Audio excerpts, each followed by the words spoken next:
తెలియాలి, నీ అనుభవ జ్ఞానవస్థలో తెలియాలి, ఇది గ్రహించాలన్నమాట. హృద్గతం విమలం విమలం మనోజ్ఞాసితం. మనోజ్ఞ అంటే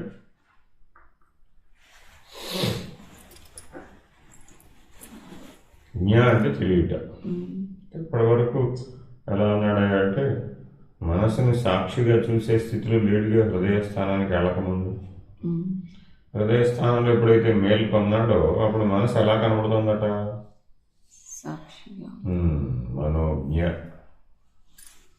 మనసుని వేరుగా చూడగలుగుతున్నాడు. మనోజ్ఞ విభాసితం అంటే అర్థం ఏంటి? తాను ప్రకాశిస్తేనే మనసు తెలియబడుతుంది.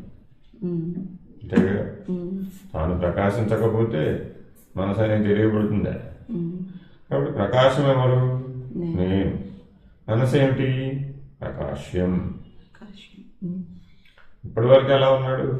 మనసు ద్వారా ఇంద్రియాలు పనిచేస్తున్నాడు, మనసు ద్వారా బహిర్ముఖం అవుతున్నాడు. అప్పుడు మనసు ఏమైంది? బయటికి వెళ్ళడానికి ఒక ద్వారం లాగా ఉపయోగపడింది. అంతేగా, ఇల్లు హృదయం లాంటిదమ్మా, మనం బయటికి వెళ్ళాలి, ద్వారం ఉండాలిగా.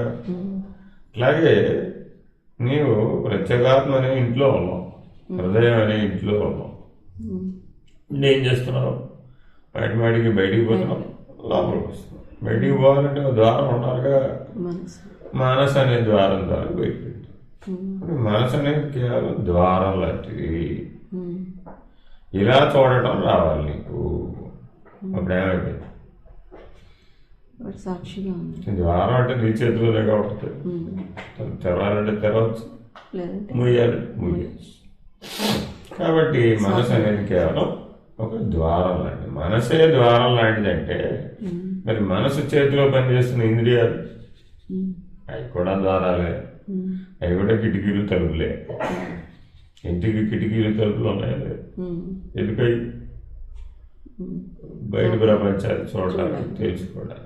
అంటే ఈ జ్ఞానేంద్రియాలు, కర్మేంద్రియాలన్నీ కూడా బహిర్ముఖమైనటువంటి జగత్తుని, ప్రపంచాన్ని తెలుసుకోవడానికి ఉపయోగపడే కిటికీలు, దర్వాజాలే. కాబట్టి ఇంద్రియాలకు ఏమైనా విలువ ఇచ్చాడు ఇప్పుడు? దేనికి ఎవరికి ఇచ్చాడు? యజమాని, అధిష్టానం. తాను అధిష్టానంగా ఉన్నాడు, తాను యజమానిగా ఉన్నాడు, తాను స్వస్థానంలో ఉన్నాడు. తన స్వస్థానం హృదయ స్థానం.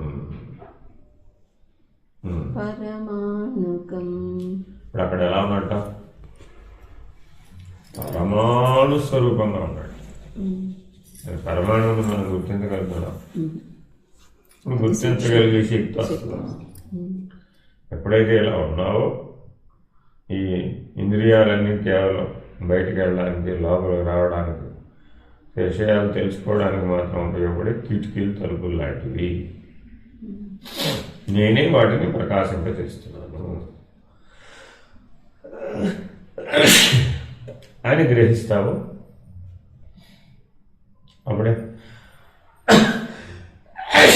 అప్పుడేమైంది? ఓ, ఇది నేను కాదు అని చెప్పడానికి సులభమైపోదు. మరి వాటన్నిటికీ నేను అధిష్టానమే కానీ ఆశ్రయం కాదు. ఇప్పుడు నేను అధిష్టానంగా ఉంటున్నాను, ఆశ్రయంగా ఉంటున్నాను. ఇంకేంటి? మనం అన్నం తింటున్నాం, అన్నం తింటే అందులో మైక్రో న్యూట్రియంట్స్ ఉంటున్నాయా లేవు? ఏదో సెలీనియం అని, ఏదో ఇంకేవో రకరకాలు, అవన్నీ ఎంసీజీ మైక్రోగ్రామ్స్లో ఉంటాయి. మరి అవన్నీ మానవ జీవితానికి అవసరమైనా కదా? అవి తగ్గిపోయి ఏవో ప్రమాదాలు వచ్చినాయని, ఏవో రకరకాల వ్యాధులు వచ్చినాయని చెప్తున్నాం. మరి ఎంసీజీ అంటే అది పరమాణువు కదా, అంతేనా కదా? థైరాయిడ్ ప్రాబ్లం వచ్చింది, అప్పుడు థైరాక్సిన్ అనేటువంటి ఎడిషన్ కావాలి. 25 ఎంసీజీ అంటాడు. ఎంసీజీ అంటే 25 మైక్రోగ్రాములు. ఆ ట్యాబ్లెట్ ఎంత ఉంటుంది? ఆవగింది అంత ఉంటుంది. మరి రోజంతా అదే సరిపోతుంది. అంటే ఇప్పుడు మనం వైద్యం ఏ స్థాయిలో చేస్తున్నాం? పరమాణు స్థాయిలో చేస్తున్నాం, అణువు స్థాయిలో చేస్తున్నాం. అంటే ఇప్పుడు మనం ఆత్మని అణువుగాను, పరమాణువుని బ్రహ్మముగాను గుర్తించడం రావాలి. అదే ఇప్పుడు భౌతిక శాస్త్రం, భౌతిక విజ్ఞాన శాస్త్రం కూడా ఇప్పుడు మనం అణువు, పరమాణువు ఇంకా కింద కూడా వెళ్ళిపోయాం కదా. అట్లాగే వీళ్ళు కూడా ఏం చేశారు, ఇప్పుడు నిన్ను అత్యంత సూక్ష్మాతి సూక్ష్మం, ప్రాణ మనస్సులే సూక్ష్మ శరీరం, ప్రాణ మనస్సులను తెలుసుకోవడమే కష్టం అన్న దశలో ఉన్నవాడు ఎక్కడ ఉన్నాడు, స్థూల శరీరం నేనుగా ఉన్నాడు. ఇప్పుడు ప్రాణ మనస్సులు తెలిసిపోయింది, ప్రాణ మనస్సులు జడమని కూడా అర్థమైపోయింది, స్వాధీనం కూడా అయిపోయింది. ఎప్పుడు కావాలంటే అప్పుడు తలుపు తెరుస్తుంది, ఎప్పుడు కావాలంటే అప్పుడు తలుపు మూసేస్తుంది. ఆ స్థితికి వచ్చేసిన తర్వాత ఇప్పుడు నీ బుద్ధి, నీ విజ్ఞానమయ కోశం, నీ ఆనందమయ కోశం అణుస్వరూపమైంది. వాటికి ప్రాధాన్యత లేదు, కానీ నువ్వు ఉంటేనే అవి ఏమైనా పనిచేస్తాయి. మరి అప్పుడు పంచకోశ విలక్షణ అయిపోలేదు. కాబట్టి ఎప్పుడూ హృదయ స్థానంలో ఎవడైతే ఉంటాడో వాడికి సహజంగా 5 లక్షణాలు వచ్చేస్తుంది. ఏంటి? పంచకోశ విలక్షణ, శరీరత్రయ, వ్యతిరిక్త, తాపత్రయ, వినిర్ముక్త, గుణత్రయ అతీత, అవస్థాత్రయ సాక్షి. గతం, ప్రేమలం, మనోజ్ఞ విభాసితం, పరమాణు. ఎప్పుడు ఈ పరమాణు అనేటటువంటి స్థితిలో అప్పుడు ఏమైపోయావు? సూక్ష్మం, సూక్ష్మతరం, సూక్ష్మతమం. ఈ పరమాణు అన్న స్థితిలో ఎప్పుడైతే ఉండిపోతావో, పరమాణువులో ఎంత శక్తి ఉంది? సూర్యుడిలో ఉన్నంత శక్తి ఉంది. ఎందుకంటే ఆ పరమాణువు యొక్క విస్ఫోటనం ద్వారానే కదా ఆ సూర్యుడు మనకి కాంతిని అంత దూరం నుంచి ఎంత దూరానికి ఇవ్వగలుగుతాడు. కాంతి వేడిమి అక్కడి నుంచి ఇక్కడ దాకా వస్తుందంటే న్యూక్లియర్ ఫ్యూజన్ వల్లనే కదా, ఫ్యూజన్ వల్లనే కదా, పరమాణు శక్తి వల్లనే కదా. మరి భూమి మీద అణు రియాక్టర్ల నిర్మాణం చేసుకుంటాం కదా మనం, మరి అందులో కూడా వాళ్ళది పరమాణు శక్తి కదా. అందువలన మనలో కూడా ఇప్పుడు ఎన్ని పరమాణువులు ఉన్నాయి? 96 కోట్లు ఉన్నాయి. 96 కోట్ల పరమాణువులతో నిర్మాణమైంది ఈ శరీరం. మరి ఆ 96 కోట్ల పరమాణువులు, మరి ఒక్కొక్క పరమాణు విస్ఫోటనం చెందితే ఎంత ఉంటుందో నీలో శక్తి? అసలు అశక్తత అనే అవకాశం ఉందా? అసాధ్యమనే అవకాశం ఉంది. కానీ ఈ 96 కోట్ల పరమాణువులు ఒక సూత్రం మీద లేవు. సమస్య ఎక్కడ ఉందంటే ఈ ఒక సూత్రం మీద ఒకే లక్ష్యం దిశగా పనిచేయడం లేదు, ఒకే సూత్రం మీద తీసుకురాబడలేదు, సింక్ అవ్వట్లేదు అన్నమాట. మన ఇంట్లో అనేక వస్తువులు ఉన్నాయమ్మా, కరెంటు వస్తువులు అన్నీ ఉన్నాయి. ఇప్పుడు కొత్తగా ఏం కనిపెట్టారు? ఇంట్లో లోపల వస్తువునే నేను తెలుసుకుంటే అవి వెలుగుతాయి. Motion sensor. ఇంకా లోపలికి వచ్చాడు, చప్పట్లు కొట్టాడు, చప్పట్లు కొడితే ఫ్యాన్లు తిరిగింది, మళ్ళా చప్పట్లు కొట్టాడు, ఏసీ తిరిగింది, మళ్ళా చప్పట్లు కొట్టాడు, ఆగింది. Sound sensor. అట్లా ఎప్పుడైతే ఇలా అన్ని కనిపెట్టేసాడుగా మానవుడికి, యంత్రాలన్నీ కనిపెట్టేసాడు లేదు, ఎన్ని యంత్రాలైనా కనిపెట్టాడు కానీ తనలో ఉన్నటువంటి 96 కోట్ల కణాలని ఏమైనా సూత్రం మీద తేగలిగాడు. అలా తేగలిగేటి చేస్తే అది సాధన. ఇంట్లో ఉన్న వస్తువులన్నీ ఒక రిమోట్తో నడిపించడానికి వీలవుతాడు. టీవీని రిమోట్తో నడుపుతాడు, అన్ని రిమోట్. కారు కూడా రిమోటే. మరి తాను మాత్రం రిమోటేనా? తాను స్వయం మరొకటి చేత నడపబడుతున్నాడు అని అనుకోవడం అజ్ఞానం. అందుకని పరమాణువు అంటున్నాడు.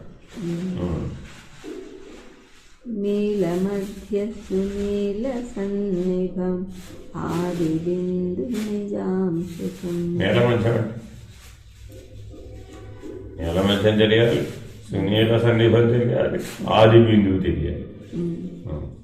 ఏ విద్య గురించి చెప్తున్నాడు? దృగ్దీక్ష. నేను అంటాను దృగ్దీక్ష అంటే చూపు నిలిపి ఉంచడం అనేటటువంటి సాధన చేయాలి. మీ కంట్లో 5 రంగులు ఉన్నాయి, ఎరుపు, తెలుపు, నీలము, ఇంద్రనీలము, సునీలం అని 5 రంగులు ఉన్నాయి. ఈ 5 పంచభూతాలు అన్నమాట. నీలము అగ్నిస్థానం, ఇంద్రనీలము వాయుస్థానం, సునీలము ఆకాశస్థానం. అర్థమైంది?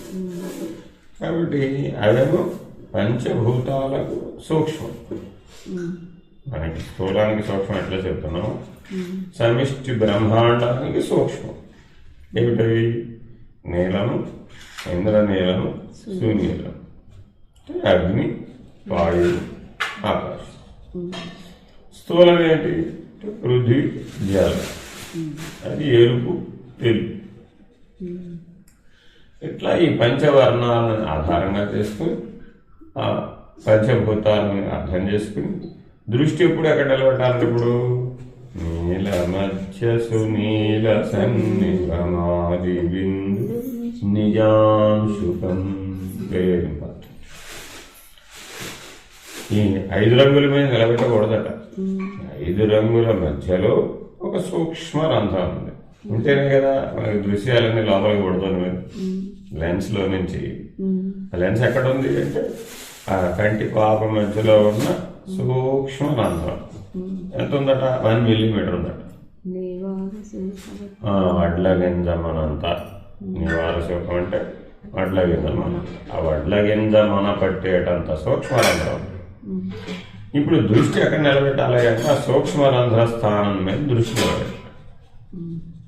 1 మిల్లీమీటర్ని కళ్ళతో అదే పనిగా చూడటం వచ్చేటంతగా దృష్టి నిలబెట్టాలి. ఇప్పుడు మనసు ఎంత చలించాలంట? మనసు చెల్లించేవాడు 1 మిల్లీమీటర్ రంధ్రం మీదే దృష్టి పెట్టాడు. తలుపు లాంటి పెద్ద 6x6 దాంట్లో వెళ్ళమంటేనే వెళ్ళడం రావడం. ఎందులోంచి వెళ్ళడం రావాలంటే బయటికి మనకి 1 మిల్లీమీటర్. నీల మధ్య సునీల సన్నిభమాది బిందు నిజాంశుకం. నిజాంశుకం నీలో పరమాత్మ అనేటటువంటి నిజాంశం ఏదైతే ఉందో ఆ నిజాంశం ఆ స్థానంలో ఉన్నాడు. ఎక్కడ ఎత్తుకున్నాడు మనం పరమాత్మ? ఎక్కడెక్కడో క్షేత్రాలలో, తీర్థాలలో, లోకాలలో, లోకేశులలో. వైకుంఠంలో ఉన్నాడా, కైలాసంలో ఉన్నాడా, లేకపోతే తిరుపతిలో ఉన్నాడా, కాశీలో ఉన్నాడా, లేకపోతే నీ శరీరంలోనే పంచకోశాల్లో ఉన్నాడా? ఇట్లా ఎక్కడో ఎక్కడో ఎక్కడో ఎక్కడో ఎదుగుకోవడం. కానీ యథార్థంగా పరమాత్మ స్థానం ఎక్కడ ఇప్పుడు అంటే నీల మధ్య సునీల సన్నిభమాది బిందు నిజాంశుకం చెప్పేశారు. ఎందుకని అక్కడ ఉన్నాడంటే ఆ స్థానంలోనే పర్మనెంట్గా గుడి పెట్టాము అంటే అది అంతర్సుషుమ్నాఖ్యము. ఆ స్థానం పేరు అంతర్సుషుమ్నాఖ్యము. అంతర్సుషుమ్నాఖ్యము ఈ వెనక నుంచి వెన్నులో నుంచి వచ్చిన తర్వాత 3గా చీలిపోతుంది. 3 భాగాలుగా చీలి. ఒక భాగం వెళ్ళి బ్రహ్మరంధ్ర స్థానంలో ఉంటుంది, ఒక భాగం సహస్రారంలో ఉంటుంది, ఒక భాగం వచ్చి దక్షిణ నేత్రంలోని కుడి కన్ను మధ్యంలో ఉన్నటువంటి భాగాన్ని చేరు. ఈ అంతర్సుషుమ్నా నాడిలో వజ్రిణీ నాడి, చిత్రిణీ నాడి ఉంటాయి. ఏముంటాయి? వజ్రిణి, చిత్రిణి. ఈ చిత్రిణీ నాడే చిత్తం. అంటే మన వాసనా బలాన్ని మొత్తాన్ని సమీకరించేటటువంటి అంతా కూడా ఈ చిత్రిణీ నాడిలోకి చేరుతుంది. మనలో ఉన్నటువంటి గుణబలం కానీ, ప్రాణబలం కానీ, శక్తులు కానీ అన్నీ వజ్రిణీ నాడిలో ఉంటాయి. ఈ 2 సుషుమ్న మధ్యలోనే ఉంటాయి. వీటిని దాటాలి. అందుకని ఎవరైనా యోగం చేయడం మొదలు పెట్టగానే సుషుమ్న మీదుగా దృష్టి నిలబెడతారు. దృష్టి నిలబెట్టగానే వెంటనే వజ్రిణీ నాడి మేల్కొంటారు. మేల్కోగానే రకరకాలైనటువంటి అతీత శక్తులు, సిద్ధులు అన్నీ వచ్చేస్తాయి. ఇంద్రియాతీత శక్తులు, మనవాతీత శక్తులు అన్నీ వచ్చేస్తాయి. అది దాటాలన్నమాట. ఆ వజ్రిణీ నాడిని దాటాలి. దాటితే ఆ చిత్రిణీ నాడిలో ఉన్నటువంటి నీవు అనేక జన్మార్జితమైనటువంటి కర్మ, వాసనాబలం, సంస్కారాలు నీకే తెలియబడుతుంది. జన్మ దేని వల్ల వస్తుంది, ఈ కర్మ దేని వల్ల ఏర్పడింది, దేని వలన నేను చెల్లిస్తున్నాను. ఇప్పుడు అసలు ఎక్కడ ఉండాలి వాస్తవానికి? నీలమధ్యసు నీల సన్నిభమాది బిందు నిజాంశుకం అన్న దగ్గర ఉండాలి. ఆ నిజాంశుకం ఆ 1 మిల్లీమీటర్ మధ్యలో మెరుపు వలె మెరుస్తున్నాడు పరమాత్మ. పైన ఆకాశంలో మెరుపును చూసి ఆ మెరుపు వలె నీ కంటి మధ్యలో మెరుస్తూ ఉన్నాడు పరమాత్మ. ఆ పరమాత్మని గుర్తుపెట్టి ప్రయత్నం చేయాలి. ఆయన అంటే గుర్తించాలి. ఇప్పుడు తెలివి ఎంత సూక్ష్మంగా ఉండాలి? సూక్ష్మాతి సూక్ష్మం, సూక్ష్మతరం సూక్ష్మతమం, అంత స్థాయిలో నిలకడ చెందాలి. అట్లా నిలకడ చెందేటట్లుగా చేస్తే అది యోగం. దీన్ని పట్టుకోగలిగిన వాడు యోగి. జ్ఞానటల్ ఈ నిజాంశకం అన్న స్థానం మీద కనుక మనం నిలబడగలిగితే మేమైపోయాడు యోగి. సూక్ష్మకర్ణిక మధ్యమస్థిత విద్యుదాది విభాసితం. సూక్ష్మకర్ణిక సూక్ష్మకర్ణిక అంటే కర్ణిక అంటే ఈ చెవిలో నుంచి కూడా ఒక నాడి, కర్ణికా నాడి వచ్చి ఈ సప్తపథ ఇవన్నీ కలిపి ఏం చేస్తున్నాయి? 7 మార్గాలు అన్నమాట. 2, 4, 2, 6, 1, 7. ఈ 7 కలిపి కొండ నాలుక వెనకాల ఒక ముడి ఉంది. దాన్ని సూక్ష్మకర్ణిక అంటారు. దాన్ని సూక్ష్మకర్ణిక. ఈ 7 కలిసి ఆ సూక్ష్మకర్ణిక దగ్గర కలిసిపోతుంది. కలిసి అది అంతర్సుషుమ్నాఖ్యానికి కలుస్తుంది అక్కడ. అందుకని కేచరీముద్రలో కానీ లేదా లంబికా శివయోగంలో కానీ ఏం చేస్తారంటే 4 వెనక్కి తీసుకెళ్ళి ఆ కొండ 4 తగిలించి కూర్చుంటాడు. కూర్చున్నప్పటికి ఏమైంది? అప్పుడు కర్మేంద్రియాలు జ్ఞానేంద్రియాలు పంచి స్తంభించిపోతాయి. కానీ ఎంతసేపు ఉంటాడు? యోగా టెక్నిక్ అనమాట. అట్టా చేయమంటారు. ఏమంటున్నాడు? సంతరసుషుమ్నాఖ్యంలో మెరకు వలె ఏ మహాశక్తి అయితే పైనుంచి కిందకి పనిచేస్తుందో అది ఈ కొండ 4 వెనుక ఉన్నటువంటి స్థానం దగ్గర ఒక రెప్పపాటు పనిచేస్తూ ఉంటుంది. అంతే. అదేంటంటే షాక్ ఎంతసేపు పడుతుంది? రెప్పపాటే. అలాగే ఓ రెప్పపాటు పైకి కిందకి తిరిగినప్పుడల్లా 1 మిల్లీ సెకండ్ పాటు కొండ 4 దగ్గర షాక్ తగులుతుంది. మనలో మూలాధారం నుంచి సహస్రారం వరకు పైకి కిందకి గిర గిర గిర గిర గిర గిర మహాప్రాణం తిరిగిపోతుంది. ముఖ్య ప్రాణం తిరిగిపోతుంది. దానికి కౌళిని అని, కొండలిని అని రకరకాల పేర్లు. ఆ మహా చైతన్యం తిరిగేటప్పుడు ఏం జరుగుతుందట అంటే ఆ కొండ 4 వెనకాలన్న స్థానం దగ్గర 1 మిల్లీ సెకండ్ టైం మీకు ఆ స్పృహ, ఆ స్పర్శ, ఆ మహాప్రాణం యొక్క స్పర్శ కలుగుతుంది. సూక్ష్మకర్ణిక మధ్యమస్థిత విద్యుదాది విభాసితం. చూడండి ఎంత స్పష్టమైన పోలిక చెప్పి. విద్యుత్తు వలె. ఇంకేమిటట? విభాసితం. విద్యుత్ కూడా ఎలా ఉంది? ప్రకాశమే. మెరుపు ఎలా ఉంది? ప్రకాశమే. సూర్యుడు ఎలా ఉన్నాడు? ప్రకాశమే. జీవుడు ఎలా ఉన్నాడు? ప్రకాశమే. ఆత్మ ఎలా ఉన్నది? ప్రకాశమే. బ్రహ్మం ఎలా ఉన్నది? ప్రకాశమే. అంతా జ్యోతిర్మయమే. నీ లోపల ఉన్న అణువులు ఎలా ఉన్నాయి? అవి ప్రకాశమే. ఆ అణువులు ప్రకాశిస్తున్నాయి కాబట్టి ఈ శరీరం ప్రకాశవంతంగా కనబడుతుంది. అంతేనా కాదు? మరి సమిష్టి ప్రకాశంగా ఉన్నటువంటి ఆత్మ ప్రకాశం 96 కోట్ల అణువుల మధ్యలో ఉన్నటువంటి ఏ న్యూక్లియస్ అయితే ప్రకాశాన్ని విడుదల చేస్తుందో ఆ ప్రకాశ బిందువుల సమూహం కదమ్మా ఇది. మరి ఇప్పుడు ఈ శరీరం అట్లా కనబడుతుందా? నీకు నువ్వు అట్లా కనబడుతున్నావా? అలా కనబడితే అప్పుడు నేనెవరిని? ప్రకాశం అయిపోయాను. కేవలం ప్రకాశం. అసలు నాకు ఇక్కడ సప్తధాతువులు ఎక్కడ తెలియబడుతున్నాయి? లేనే లేవు. సప్తధాతువులు లేవు. సప్తధాతు నిర్మిత ఇంద్రియాలు లేవు. సప్తధాతు నిర్మిత ఇంద్రియాలు లేకపోతే ఇంద్రియాలకు సంబంధించిన విషయాలు లేవు. విషయాలు లేకపోతే అసలు నిర్విషయం చేయవలసిన అవసరం ఏమొచ్చింది? మానవ జీవితం ఎక్కడ ఆగిపోతుంది? విషయం నిర్విషయం మధ్యలోనే జీవితం అయిపోతుంది. నేను ప్రకాశ స్వరూపుడును అనగా నేను నిర్వాణ స్థితిలో ఉన్నాను. ఎప్పుడైతే ప్రకాశ స్థితిలోనే సర్వదా సహజంగా మెలకువ కాల నిద్రలలో అన్ని కాలాలలో కావు. అప్పుడేమయ్యావు? నిర్వాణ స్థితిలో. అంటే నిర్విషయం దాటేశాడు, నివృత్తి దాటేశాడు, నిర్వాణానికి వచ్చేసి. కాబట్టి నివృత్తి అంటే ఏంటి అంటే అన్నీ ప్రకాశమయమే అనే దానికి వెనక్కి తీసుకోవడానికి నివృత్తి. అదే ప్రవృత్తిలో ఉన్నాడు. అప్పుడేమై అప్పుడు జగజ్జీవేశ్వర త్రయం అనేటువంటి బహిర్ముఖంలోకి పోతున్నాడు. అందరూ మామూలుగా బయట నుంచి చెప్పేటప్పుడు జగజ్జీవేశ్వర త్రయాన్ని తెలుసుకోవడమే అంతర్ముఖం అంటాడు. అని గురుపాదికాస్త్రం ఉంటుంది. జగజ్జీవేశ్వర త్రయమే బహిర్ముఖం. నువ్వు ఆ జగజ్జీవేశ్వర త్రయం కాదు, బ్రహ్మప్రకాశాన్ని. నీల మధ్యసు నీల సన్నిధ ఆదిబిందు నిజాంశుకం సూక్ష్మకర్ణిక మధ్యమస్థిత విద్యుదాది విభాసితం రాతరేవ హి మానసాంతర్భావయే గురుపాదుకలు ఎక్కడ ఉన్నాయండి?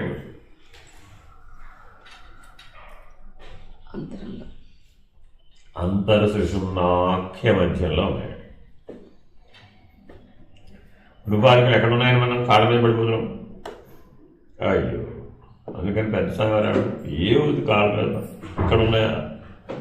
ఇది కాదు కదా. కాబట్టి ఎక్కడ చేయాలంటే గురు పూజ ఇప్పుడు అంతర్సుషుమ్నాఖ్య మధ్యంలో నిలబడి చేయాలి. స్థానం అక్కడ ఉంటే, స్థితి అక్కడ ఉంటే మనం ఎక్కడ చేయాలి ఇప్పుడు గురు పూజ అంటే అక్కడ. మరి ఇక్కడ ఎందుకు చేయమన్నారండి సంప్రదాయంలో? సంప్రదాయం ఇది కూడా చెప్పారు. అంటే కాలు బొటన వేళ్ళ చివరి నుంచి ఈ సుషుమ్నాక్షం చివరి అక్కడ కూడా ఉంటుంది. ఇది బహిస్సుషుమ్న. ఇదేంటంటే ఇది బహిర్ముఖంలో ఉన్న సుషుమ్ని. అక్కడి నుంచి బయలుదేరి ఆజ్ఞాచక్రం దాకా వస్తుంది. ఇదేమో బాహ్య సుషుమ్న. అసలు వాస్తవానికి ఉన్నది ఎక్కడ? అంతర్సుషుమ్నాఖ్య మధ్యలో. ఎందుకండి ఆజ్ఞాచక్రం విశేషం అంటే అక్కడ అంతర్సుషుమ్నాఖ్యం కలుస్తుంది. త్రివేణి సంగమంలాగా. సరస్వతి నది కనపడదు అక్కడ, కనపడదు. ఆ సరస్వతి నది అంతర్సుషుమ్న. ఈ బయట కనపడే ఎడా పెంగళ గంగా యమున. ఇలా అంతర్సుషుమ్నాఖ్యం ఆ బహిర్సుషుమ్నాఖ్యం రెండు ఒకదాంతో అక్కడ కలుస్తాయి. అందుకని సాధనలోకి వెళ్ళి ఉత్తమ సాధన ఏమిటంటే సర్వకాల సర్వావస్థలలో ప్రాణాన్ని ఎప్పుడు ఇది ఎప్పుడు వెనక్కుండా అప్పుడు ఏమైంది? ఈ పైకి వెళ్ళిపోతుంది అన్నమాట. అప్పుడు కిందకి దిగాలి. ప్రాణం ఎప్పుడు పైకి ఉంటుంది. ఆ పైకి ఉన్నప్పుడు అటు ఎప్పుడు అట్లా ఆజ్ఞాచక్రంలో ఉండబట్టి అక్కడ ఉంటుంది. నిదానంగా అప్పుడు గురు కృప తెలుసుకోగలిగాడు. 3 కాలాలలో ఎవరికైతే దృష్టి భూమధ్యంలో నిలబడుతుందో వాడే గురుకృపను పొందడానికి అధికారి. ఏమిటి గురుకృప అంటే అంతర్సుషుమ్నాఖ్యంలో ఉన్నటువంటి గురుపాదుకలు తెలియబడతాయి. గురుపాదములు అక్కడ ఉన్నాయంట. ఆ సద్గురుమూర్తి యొక్క ఆశ్రయం ఎక్కడ ఉందయ్యా అంటే ఆ గురుమండల స్థానంలో ఉంది. అది సహస్రాల మధ్యంలో అంతర్సుషుమ్నాఖ్య మధ్యంలో. దాన్ని గుర్తెత్తడం నేర్చుకోవాలి. దాన్ని ఎప్పుడు గుర్తెత్తచ్చండి? రాతరేవ హి మానసాంతర్భావయే గురుపాదుకాం. అందుకు బ్రహ్మ ముహూర్తానికి విలువ వచ్చింది.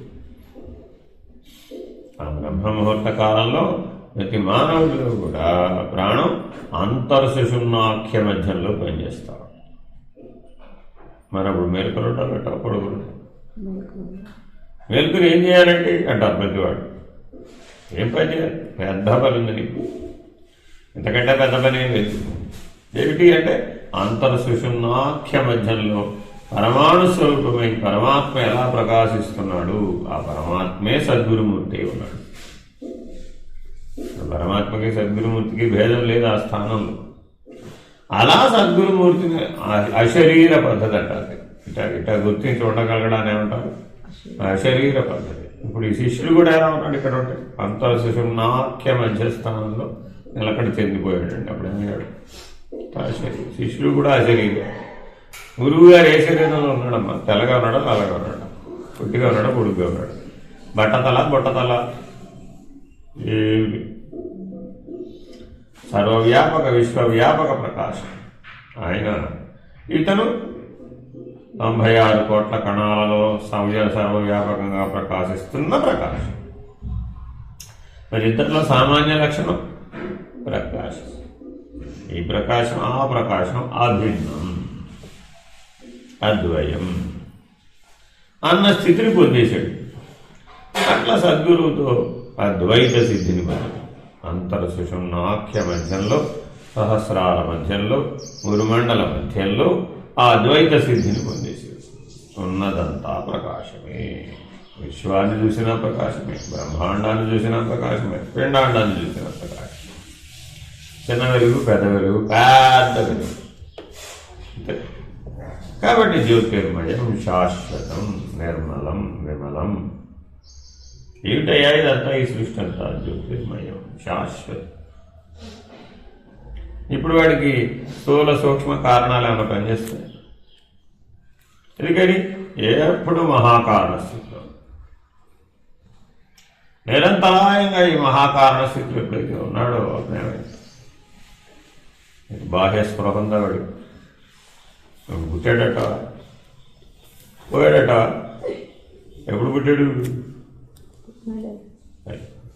ఇలాగా ఈ పిండాండానికి సంబంధించిన జనన మరణాల నుంచి, జీవభావాల నుంచి ముక్తి, జీవన్ముక్తుడు. కాబట్టి జీవన్ముక్తుడు ఎప్పుడు ఎక్కడ ఉంటాడు? ఆ మహాకారణ స్థితిలో. జ్యోతిర్మయం శాశ్వతం. ఎంత శక్తివంతుడు! ఆ విశ్వానికి ఎంత శక్తి ఉందో అంత శక్తి. ఇప్పుడు అసమర్థుడనే ఆలోచన ఎప్పుడన్నా వస్తుందా? నా చేత కాదండి, నేను పాపినండి అంటాడు. ఎప్పుడు నేను పాపం వలన పుట్టానండి అంటాడు. అన్నట్టుగా అక్కడ పాపం అంటే కర్మ, కర్మ ప్రభావం ఉందా మహాకారణ శరీరం మీద? లేదు కదా. ఎందుకని? అది కేవలం స్థూల సూక్ష్మ కారణాల మీద ప్రభావం. ఇలా సర్వవ్యాపకంగా అపాతాళనస్థలాంతరోన బ్రహ్మాండమా విశ్వ జ్యోతిస్ఫాటికలింగమౌళివరసత్పుణ్యేందువంతామృతై స్తోకామృతమేకమీశమనిషం రుద్రానువాకాంజపన్ అంటున్నాం కదా. మరి ఇప్పుడు ఈ రుద్రస్వరూపం అంటే ఏమిటి? ఆ సర్వవ్యాపక ప్రకాశం, అది రుద్రస్వరూపం. మరి అంటే సర్వవ్యాపక ప్రకాశం నేనే అయి ఉన్నాను. ఈ స్థితిలో ఉండి రుద్రాభిషేకం చేయాలి. అప్పుడు నువ్వు ఏది ముట్టుకున్నా అది ఎలా కనబడుతుంది? ప్రకాశమే. పాల, పెరుగ, తేనె, పళ్ళ, స్ఫటికశిల, మరకతశిల, బాణలింగమా? అరే జ్యోతిర్మయ లింగం అండి. ఇదంతా కూడా జ్యోతిర్మయ లింగం. ఇదిట జ్యోతిర్లింగం అంటే. ఇటువంటి అంతర సుషుమ్నాఖ్య మధ్యస్థానంలో, గురుమండల మధ్యస్థానంలో స్థితమై ఉన్నటువంటి వాడెవడో వాడు జ్యోతిర్లింగ స్వరూపం.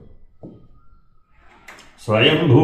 ఇప్పుడు ఇది అందుకని జ్యోతిర్లింగాలని ఏంటి? అది స్వయంభూ అండి. ఏమిటి స్వయంభూ అంటే? ఎప్పుడూ ఈ స్థితిలో ఉండాలి. ఎప్పుడూ ఈ స్థితిలో ఉండడానికి నీకు ఆ స్ఫురణనిస్తాయి అనమాట. ఆ జ్యోతిర్లింగాలు ఏం చేస్తాయి? ఇటువంటి స్ఫురణనిస్తాయి అనమాట. అందుకని వాటికి ఆ విశేషం అంటే ఏమిటి విశేషం? నీలో ఈ జ్ఞాన మార్గాన్ని తెలుస్తుంది. మీరు ఈ సర్వవ్యాపక ప్రకాశాన్ని తెలుసుకోవడానికి కావాల్సిన స్థితిని మేలుకొలుగుతాయి. అందుకని పొద్దున్నే లేవగానే ప్రతివాడు గురుపాదుకాస్తవం చేసుకోవాలి. ఈ ప్రభాత సంధ్యలో ఎప్పుడు కూడా గురుపాదుకాస్తవం చేయడం అంటే అర్థం ఈ స్థితిలో అది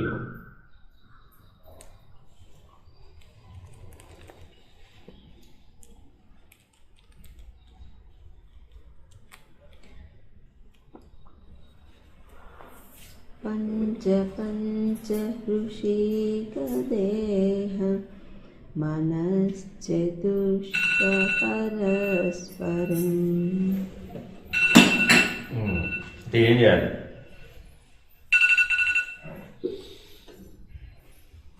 పంచ పంచ 5 పంచీకరించబడిందంతా పంచ పంచ ఋషిక దేహం.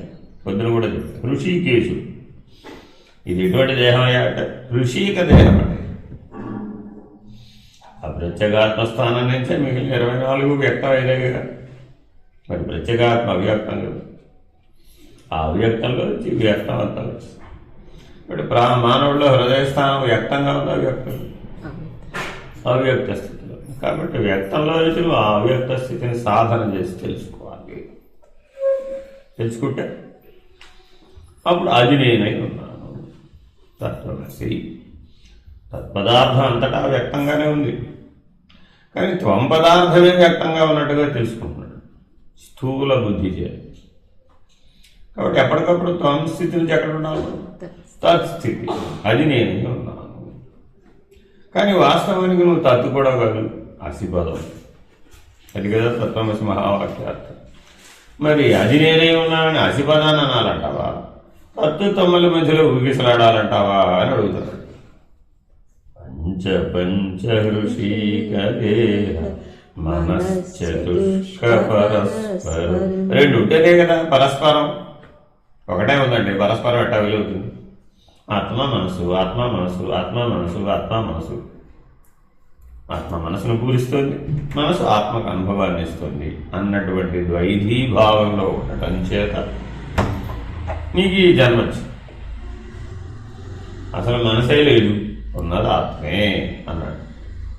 అప్పుడు ఈ శరీరంతో పని వచ్చిందా? ఏం రాలేదుగా. ఆ శరీరం సుఖంగా ఉందా, దుఃఖంగా ఉందా, శోకంతో ఉందా, మోహంతో ఉందా, జనంతో వచ్చిందా, మరణంతో పోయిందని షడూర్ములతో కనుక పని వచ్చిందా? షడ్వికారాలతో కనుక పని వచ్చిందా? పుట్టింది, పెరిగింది, బాగా సుఖంగా ఉంది, బాగా బలహీనంగా ఉంది, బాగా పోయింది. షడ్వికారాలు, షడూర్ములు, 6 కష్టాలు. 6 వికారాలు, 6 కష్టాలు. ఇదంతా దేనికి వచ్చినాయి? ఈ పిండాండానికి వచ్చింది. మరి ఆ బ్రహ్మాండానికి ఉన్నాయా? బ్రహ్మాండానికి జరణ మరణాలు లేవు, శోకమోహాలు లేవు, సుఖ దుఃఖాలు లేవు. ఉన్నాయని నిరూపించగలవా? సూర్యుడు సుఖంగా ఉన్నాడా, దుఃఖంగా ఉన్నాడా?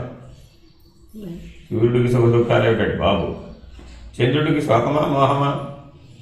మనఃకారకుడు అంటున్నావుగా, మనసుకు అధిష్టానం అంటున్నావుగా. మనసు వలన అందరికీ శోకం, మోహం కదా తెలియబడుతుంది. మరి ఆ లెక్కన చంద్రుడికి కూడా ఈ బ్రహ్మాండంలో ఉన్న అన్ని శోకమోహం ఆయన ఉండి తీరాలిగా. మరి ఉన్నాయా? లేవుగా. అంటే అధిష్టాన స్థితిలోనేమో ఏమి లేవు, ఆశ్రయ స్థితిలో మాత్రమే ఇవి కనబడుతుంది. ఇప్పుడు మనం ఆశ్రయంగా ఉండాలంటాం, అధిష్టానంగా ఉండాలి. అందుకని పంచీకరణలో ఏం చేస్తున్నాడు? అధిష్టాన దేవతల గురించి చెబుతున్నాడు. ప్రతి ఇంద్రియానికి ఇంద్రియాధిష్టాన దేవతల గురించి నేను చెబుతున్నాడు, వివరించి చెబుతున్నాడు. అది పంచ ఋషిక దేహ. ఈ సమస్త 5, 25 దేవతలు కూడా ఏ స్థానంలో పనిచేస్తున్నారంటే నీ హృదయ స్థానంలో పనిచేస్తారు. వాళ్ళ ఆవాసం ఎక్కడ? నీ హృదయం. ఆ హృదయమే బ్రహ్మాండ హృదయ స్థానం, బ్రహ్మాండ మధ్యస్థానం. కాబట్టి ఆ బ్రహ్మాండం అంతా సూర్యుడి ఆధారంగా కదా పనిచేస్తున్నాడు. మరి ఆ సూర్యుడు ఎక్కడ ఉన్నాడయ్యా? నీ హృదయంలోనే ఉన్నాడు, పరమాత్మగా ఉన్నాడు. అందుకని అదే సూర్యుడిని మనం త్రిమూర్త్యాత్మకమైన స్వరూపంగా మనం భావన చేసి ఆరాధన చేస్తున్నాం. ఆయనే బ్రహ్మ, ఆయనే విష్ణువు, ఆయనే ఈశ్వరుడు అనే భావనతో మనం ఆరాధన ఎందుకు చేస్తున్నాడు? ఇప్పుడు ఆయన ఎక్కడున్నాడు? అక్కడెక్కడ లేడు, ఆకాశ మధ్యలో లేడు. ఎక్కడున్నాడు? హృద్వీధిలో ఉన్నాడు, హృదయాకాశ మధ్యలో ఉన్నాడు. అక్కడ చూడాలి, ఇక్కడ చూడాలి, ఏకకాలంలో ఇక్కడ అక్కడ ఒకే సూర్యుడు ఉన్నాడనే అనుభూతిని పొందాలి, అనుభవాన్ని పొందాలి. అందుకు సూర్యోదయానికల్లా మన సూర్యోపాసన చేయకుండా ఎందుకు త్రాటక ధ్యానం చేయాలి అంటే అలా కళ్ళు చూపునేది అటా సూర్యుడు చూస్తూ ఉంటాడు. చూసి ఒరేపపాట్లు ఏమైపోయింది? అక్కడ ఇక్కడ ఉన్నంత సూర్యుడు ఒకటే అర్థం. అది త్రాటక ధ్యానంలో ఉన్న గొప్ప లక్షణం. ఇక్కడ హృదయాకాశంలో ఉన్న సూర్యుడు, అక్కడ బ్రహ్మాండమైనటువంటి చిదాకాశంలో ఉన్నటువంటి సూర్యుడు ఏకకాలంలో ఒక్కడే అయి ఉన్నాడు. ఈ ఆత్మ, ఆ పరమాత్మ రెండు ఒకటే అని అనుభవం చేయాలట. ఇది సూర్యోదయానికల్లా సాధించాలి. మరి ప్రభాత సంఖ్య బ్రహ్మముహూర్తంలోనేమో అంతర్సుషుమ్నాఖ్యంలో దృష్టి నిలిపి ఉంచుకోవాలంట. అలా ఉండి ఉండి ఉండి ఉండి ఒకసారి కన్ను విప్పి చూసేటప్పటికి ఎదురుకుండా సూర్యుడు కనపడగానే వెంటనే నీకేం అనుభవానికి వచ్చారట. ఈ జీవాత్మ ఆ పరమాత్మ కూడా అభిన్న స్వరూపుడు, అద్వయ స్వరూపుడు. ఈ అనుభవం వచ్చేసే స్థితిలో ఉండిపోయి అప్పుడేమైంది? పంచ పంచ పరస్పరం పంచకోశ గుణత్రయాది సమస్త ధర్మ విలక్షణం పంచభూత సకామ షట్క సమీర శబ్దముఖేధరం. రెండు జరగాలట ఏకకాలంలో. ఇక్కడ పంచకోశాలు లేవు, గుణత్రయాలు లేవు, శరీరత్రయాలు లేవు, తాపత్రయాలు లేవు, స్నేహత్రయాలు లేవు అని ఇక్కడేమో ఎష్టిలో లేకుండా పోవాలట. అక్కడేం దర్శించాలంటే ఇప్పుడు పంచభూత సకామ షట్క సమీర శబ్దముఖేతరు. ఆ సూర్యుడి వలనే కదా ఈ పంచభూతాలు ఏర్పడ్డాయి. సూర్యుడే లేకపోతే పంచభూతాలు లేవు, పంచభూతాలు లేకపోతే పాంచభౌతికమైన దేహమే లేదు, పాంచభౌతికమైన దేహమే లేకపోతే ఆ దేహాశ్రయుడైన జీవుడే లేడు. కాబట్టి ఈ జీవులందరికీ ఆశ్రయం అధిష్టానం ఎవరయ్యా? ఆ సూర్యుడే కదా, అంతేనా కదా? కాబట్టి ఈ జీవుడిగా కనబడుతున్నవాడు కూడా ఆ దేవుడే కదా. ఆ దేవుడే ఈ జీవుడు, ఆ సూర్యుడే ఇక్కడ ఈ జీవుడుగా కనబడుతున్నాడు. ఆ ప్రకాశమే ఈ ప్రకాశం. కొత్త ప్రకాశం వచ్చిందా? కొత్త ఆత్మ వచ్చిందా? కొత్త జీవుడు వచ్చాడా? కానీ ప్రతివాడు ఏమంటున్నాడు? ఈరోజు నేను కొత్తగా ఈ పని చేశానండి, ఈరోజు నేను కొత్తగా ఆ పని చేశానండి, నిన్నేమో గురు పూజ చేశానండి, ఇవాళేమో ఈశ్వర పూజ చేశానండి. రే రెండు ఒకటేనా వేరు వేరా? అని కర్మవశాత్తుగా చూడాలా? ఇప్పుడు మనం జ్ఞానవశాత్తుగా చూడాలా?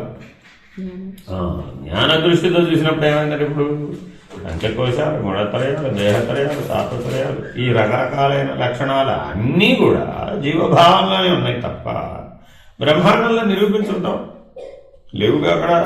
ఎందుకని? పంచభూత సకామ షట్క సమీర శబ్దముఖే అంటే అక్కడే ఉన్నాయ్యా నాదము, శబ్దం. అక్కడంతా నాదాంతరంగం. ఆ బ్రహ్మాండం అంతా కూడా నాదం నిండి ఉంది.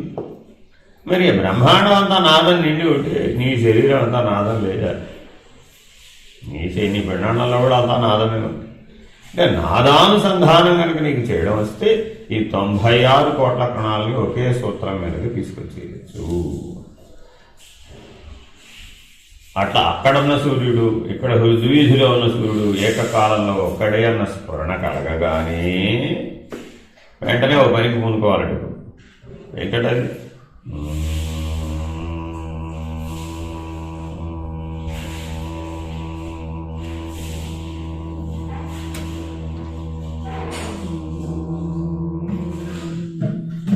అట్లా ఎంతకాలం అనుసంధానం చేయాలయ్యా? నీ వ్యష్టి ఉనికి ఆ సమిష్టి ఉనికి ఈ నాద మధ్యంలో మునిగిపోయేటంతగా, కోల్పోయేటంతగా. దానికి ఉదాహరణ చెప్తారు. ఐసు ముక్క నీళ్ళలో ఉంటుంది, ఎంతసేపు ఉంటుంది? ఇప్పుడు దానికి ప్రత్యేకమైన ఉనికిని చూపెట్టి అలా కరిగిపోవాలి. ఈ జీవుడు ఎవరయ్యా అంటే ఐసు ముక్క, ఆ బ్రహ్మాండం ఎవరయ్యా అంటే సముద్రం. ఐసు కొండ సముద్రంలో ఉందటండి, ఎంతసేపట్లో కరిగిపోతుంది. కరిగిపోయిందండి, కరిగిపోతే ఆ సముద్రంలో ఈ ఐసు కొండను ఎక్కడ పెడదాం? అలా నాద మధ్యంలో మునిగిపోవాలి. ఆ బ్రహ్మాండం అంతా నాద సముద్రం. ఈ పిండాండం అదే నాదంతో ఏర్పడిన ఐసు మొక్క, అంతే. అలా నాద మధ్యంలో ఎవడైతే మునిగిపోయాడో ఇప్పుడు వాడు ఉన్నాడా? వాడి వ్యష్టి ఉనికి, వాడి వ్యష్టి నామరూపాలు, వాడి వ్యష్టి కర్మ, వాడి వ్యష్టి ఫలితం, వాడి వ్యష్టి శోకమోహాలు, వ్యష్టి శోక దుఃఖాలు, వ్యష్టి జనన మరణాలు, షడూర్ములు, షడ్ వికారాలు ఉన్నాయా? ఇప్పుడు 6వ కోశం హిరణ్మయ కోశం తెరుచుకుంది. ఇప్పుడు పంచకోశాలు దాటేటప్పటికి ఏం తెరుచుకుంది? ఇప్పుడు హిరణ్మయ కోశ స్థితిలో ఉన్నాడు. హిరణ్య గర్భుడే తానే ఉన్నాడు. ఆ హిరణ్య గర్భం బ్రహ్మాండ సూక్ష్మం. ఇక్కడ 4 దేహాలు ఎలా ఉన్నాయో అక్కడ కూడా 4 స్థితులు. స్థూలం, సూక్ష్మం, కారణం, మహాకారణం సమిష్టికి కూడా ఉన్నాయి. అది సమిష్టి సూక్ష్మమైనటువంటి హిరణ్మయ కోశం, అది హిరణ్య గర్భస్థితి. కాబట్టి నాద మధ్యంలో ఎవడైతే అట్లా మునిగిపోయి ఉన్నాడో వాడు హిరణ్మయ కోశంలో మేల్కొన్నాడు. ఇప్పుడు 6వ కోశంలో మేల్కొన్నాడు. కాబట్టి మనిషికి ఇప్పుడు నాదోపాసన చేయాలి, చాలా చాలా ఇంపార్టెంట్. ఎవరైతే ఇట్లా ఈ నాదోపాసన చేసి నాద మధ్యంలో మునిగిపోయాడు, నాదం తనుమనిషం అనే కీర్తన అందుకే పాడాడు. ఈశ్వరుడి యొక్క యథార్థమైనటువంటి శరీరం అంటే నాదస్వరూపుడు. మరి అటువంటి నాదస్వరూపుడు మనం ఎటా అర్చన చేస్తున్నాం? త్రయంబకమే జామేశగంధం పుష్టివర్ధనం అంటున్నాం. ఆ భాసం అంతా వేశారు. మన లెక్కనప్పుడు ఈశ్వరుడు ఏ స్వరూపుడు? నాగాభరణుడు, భస్మవిభూషితాడు, చంద్రమౌళీశ్వరుడు, గంగాధరుడు, త్రిశూలధారి, నందివాహనారూఢుడు, అర్ధనారీశ్వరుడు అన్నయ్యా. ఇవన్నీ నాదం తనుమనీశం, ఆయన వాస్తవమైన తను నాదస్వరూపుడు. మరి ఈ నాదస్థితిని మనం ఏమైనా పొందామా? అందుకని స్వస్వరంగా రుద్రం చదవకపోతే పనికిరాదు. నేను నా ఇష్టం వచ్చినట్టు చదువుతాను అంటే ఒప్పుకోదు. ఎందుకని నీకు నాదం తనుమనిషం అనేటటువంటి స్థితి అది కలిగిస్తుంది, స్ఫురణ కలిగిస్తుంది. ఓం నమో భగవతే రుద్రాయ.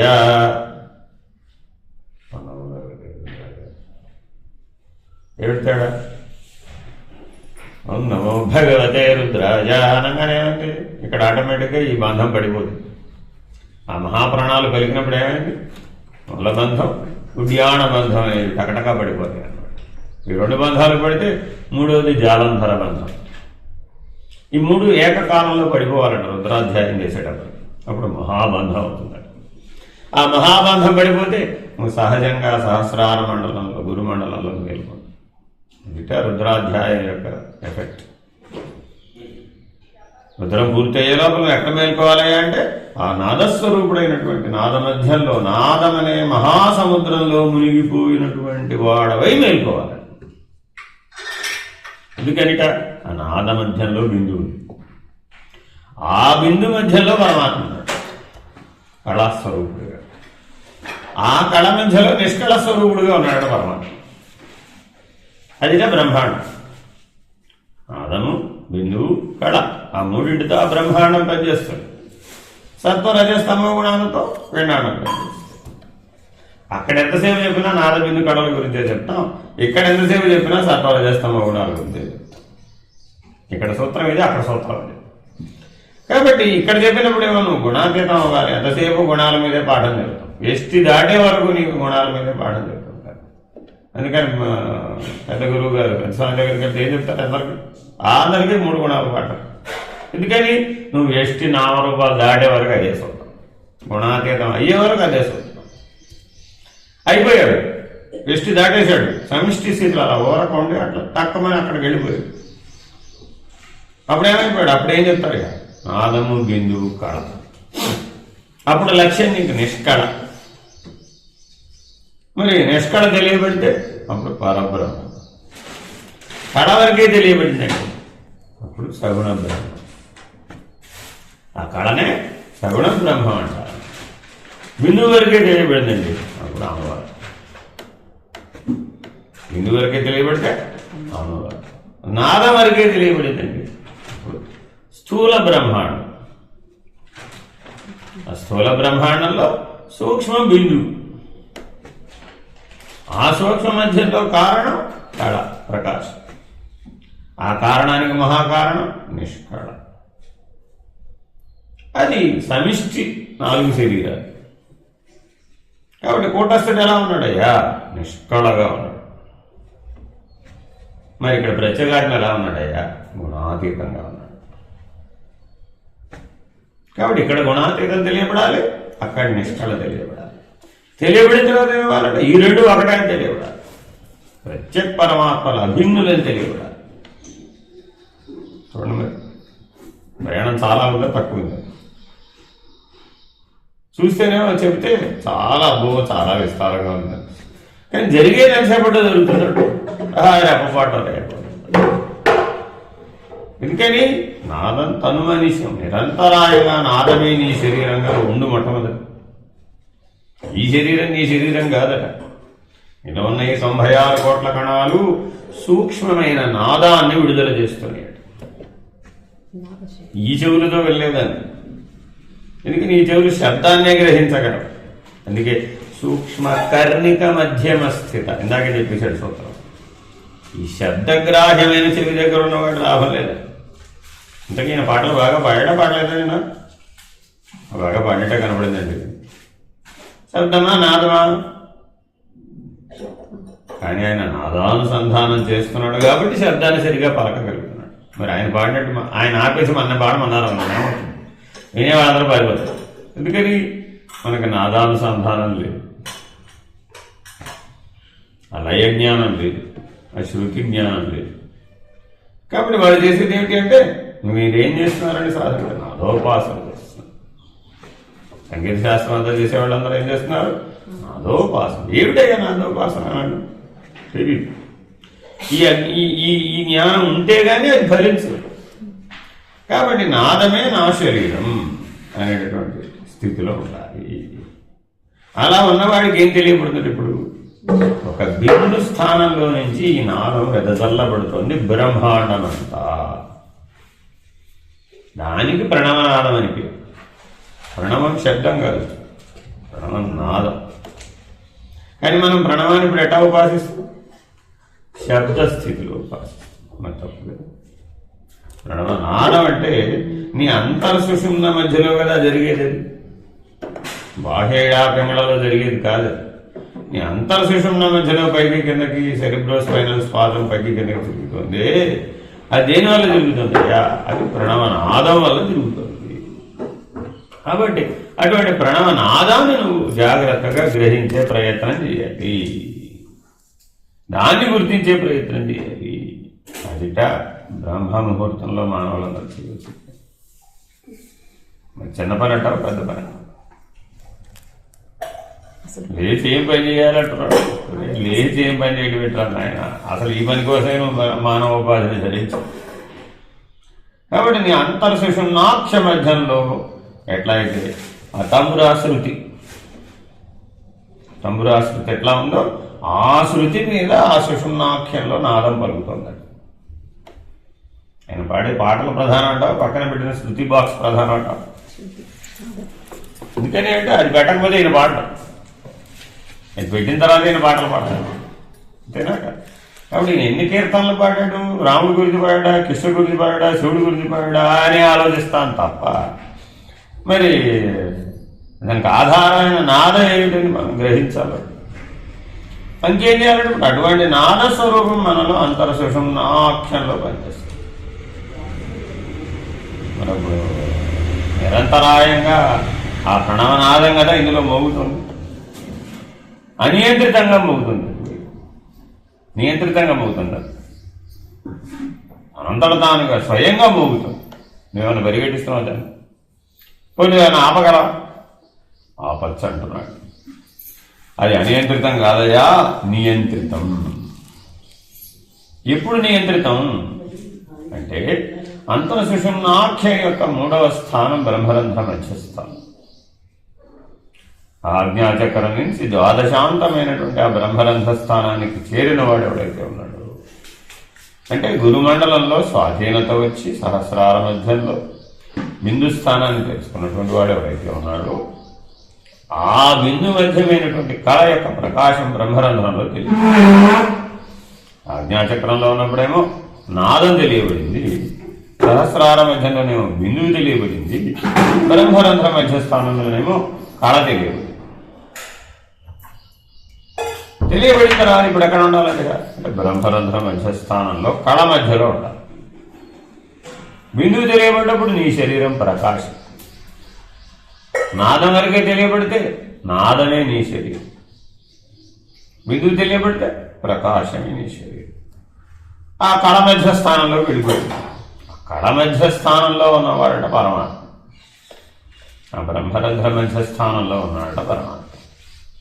కాబట్టి అంతర్సుషుమ్నాఖ్యం 3 ముక్కలుగా చీలిపోయింది.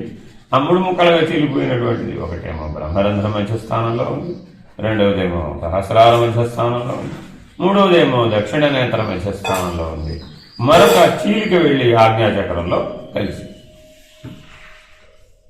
ఈ 4 స్థానాలను ఎవరైతే తెలుసుకున్నవాడు ఉన్నాడో వాడు బ్రహ్మాండానికి సంబంధించినటువంటి స్థూల సూక్ష్మ కారణ మహాకారణ స్థితులను తెలుసుకున్నవాడు అవుతున్నాడు.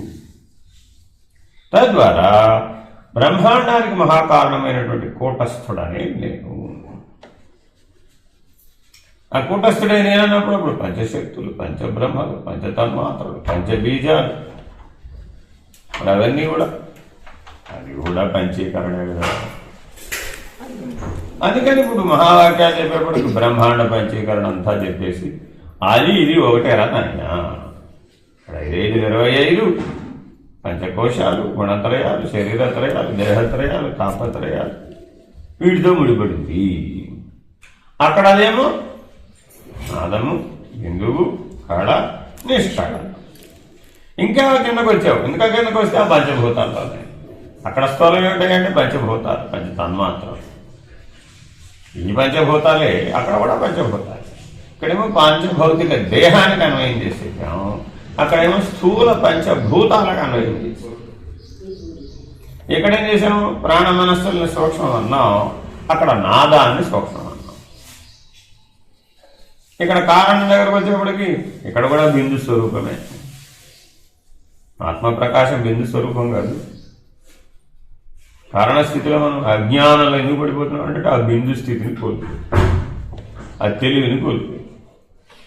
అందుకని బిందు అందందు కంపించుచుండును అని ఒక సూత్రం. అంటే అర్థం ఏంటి, ఆ చైతన్యం అనే బిందువు ఈ కాలు చివరి దాకా పనిచేస్తుందమ్మా, ఇక్కడి నుంచి అక్కడ దాకా పనిచేస్తుంది. అది కంపిస్తుందా లేదు? కంపనం అంటే వైబ్రేషన్. మరి ఆ స్థితి తెలుస్తుందిగా, వైబ్రేషన్ కాలు ఇక్కడి నుంచి అక్కడ. మరి ఆ చైతన్యం పనిచేస్తుంది. అదే శవంలో మరి ఆ వైబ్రేషన్ లేదు కదా, బిందువు అందందు కంపించుచుండును లేదు, తప్పుకున్నాను. మరి ఇప్పుడు ఆ బిందు మధ్యంలో ఉన్నాడయ్యా శివుడు అన్నాడు. బిందు మధ్యంలో శివుడు ఉన్నాడంటే అర్థం ఏంటి? ఆ శవం తప్పుకుందిరని ఆయన తప్పుకుంటే అప్పుడు ఈ పాంచభౌతిక దేహం శవం. అలాగే ఆ బ్రహ్మాండ మధ్యస్థానంలో సూర్యుడు ఉన్నాడయ్యా, ఆ సూర్యుడు తప్పుకున్నాడు. ఏమైనప్పుడు ఆ బ్రహ్మాండం అది కూడా శవం సమానం. ఆ బ్రహ్మాండానికి ఆ సూర్యుడే శివుడు. కాబట్టి మండలత్రయాలకు ఆధారం ఎవరయ్యా అంటే ఆ సూర్యుడే ఆధారం. మండలత్రయం ఏంటి? సూర్యుడు, చంద్రుడు, అగ్ని. కాబట్టి బ్రహ్మాండం అంతానేమో సూర్యుడు, చంద్రుడు, అగ్ని అనే మండలత్రయాల చేత నిర్వహించబడుతుంది. నువ్వు ఇప్పుడు మరి కూటస్థుడు అన్నప్పుడు ఆ మండలత్రయాలకు అధిష్టానం కదా, అవతల కదా, అతీతం కదా. మండలత్రయాతీత అంటున్నావుగా, తాపత్రయాతీత అని ఇక్కడ అంటున్నాం, అక్కడేమంటున్నాం మండలత్రయాతీత అంటున్నాం. మరి ఇక్కడేమో సగుణంగా వస్తాను గుణం అంటున్నాం, గుణాతీతానికి వచ్చేటప్పటికి ఇక్కడ కూడా అక్కడ కూడా ఏమంటున్నాం మండలత్రయాలన్నీ సగుణం, మండలత్రయాతీత అంటే నిర్గుణం. అది సగుణ బ్రహ్మం, నిర్గుణ బ్రహ్మం. కూటస్థంలో ఉన్న పంచీకృత భాగమేమో బ్రహ్మాండంగా ఉంది, అపంచీకృత భాగమేమో పరబ్రహ్మంగా ఉంది. కూటస్థం 2 భాగాలుగా ఉంది. అదేగా చెప్తున్నాం పంచీకరణలు. ఆకాశంలో ఆకాశం చెప్పామన్నా, మొదలు చెప్పేటప్పుడు ఏం చెప్పాము, అది 2 అర్ధభాగాలయ్యింది. ఒక అర్ధభాగం అలాగే ఉంది, అర్ధభాగం మాత్రమే మిగిలిన వాడితో కలిసింది. మరి అర్ధభాగం అలాగే మొదట్లో ఉన్నది, అది అపంచీకృతం కదా, మరి అది నిష్కళ కదా, అదేం మారలేదు కదా. మారేదంతా ఈ అర్ధభాగం పంచీకృతమే కదా. ఆ అర్ధభాగం అపంచీకృతం ఎప్పుడు మారకుండానే ఉంది కదా. ఇప్పుడు అది చలమా అచలమా? అపంచీకృతం అంతా అచలం కాదు. మరి పిండాండ పంచీకరణ అలా చెప్పలేదా? ఇక్కడ అలాగే చెప్పాం. ప్రత్యేకాత్మకి చెప్పినప్పుడు ఏం చెప్పాం, అర్ధభాగం అలాగే ఉంది, అర్ధభాగమే పంచీకరించబడింది అన్నాక. మరి ఇప్పుడు అర్ధభాగమైన అపంచీకృతం ఈ ప్రత్యేకాత్మ, అర్ధభాగమైనటువంటి అపంచీకృత కూటస్థుడు 2 అపంచీకృతమేగా. 2 అపంచీకృతాలను ఏం చెప్పవచ్చా? ఇప్పుడు చెప్పలేవు. అపంచీకృతం ఎప్పుడు అపంచీకృతమే కదా. కాబట్టి ఇప్పుడు ప్రత్యేక పరమాత్మలు భిన్నులా అభిన్నులా? అభిన్నులు.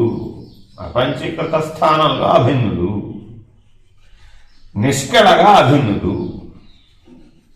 ఇది అద్వైత దర్శనం సాంఖ్య మార్గం ద్వారా. సాంఖ్య విచారణ చేస్తే ఏం తెలిసిందయ్యా అంటే ఇలా విడగొట్టి చూపెట్టి, సరే చూపెట్టేశాడండి, అలా ఉన్నాడు. ఇప్పుడు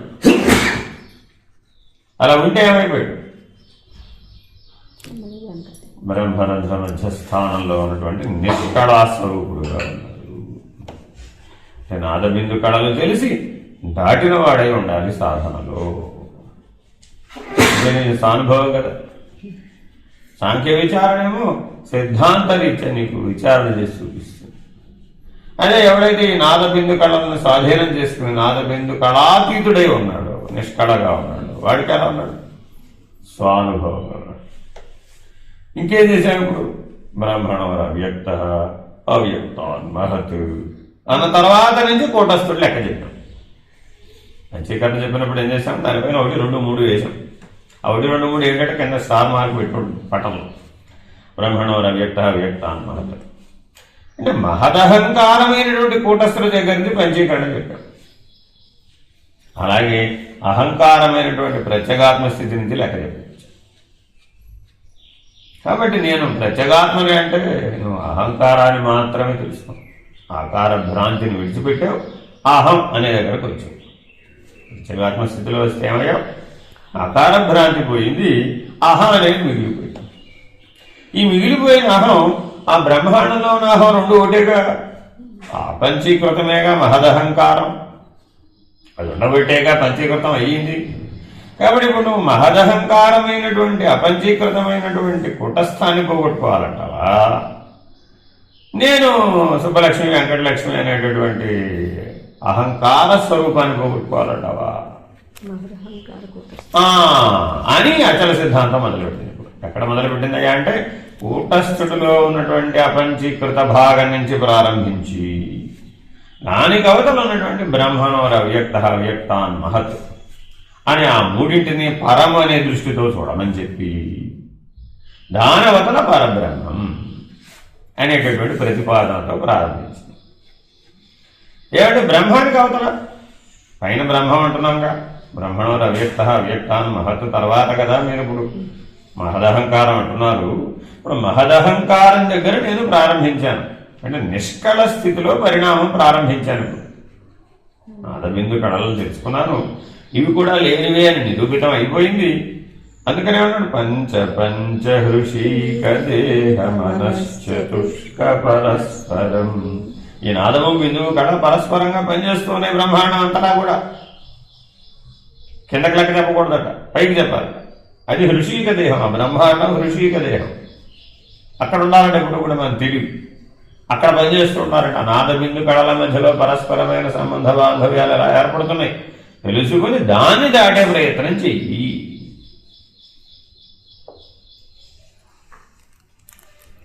పంచకోశగుణత్రయాది సమస్త ధర్మ విలక్షణ. ఎంతకు చెప్పాడు ఇప్పుడు?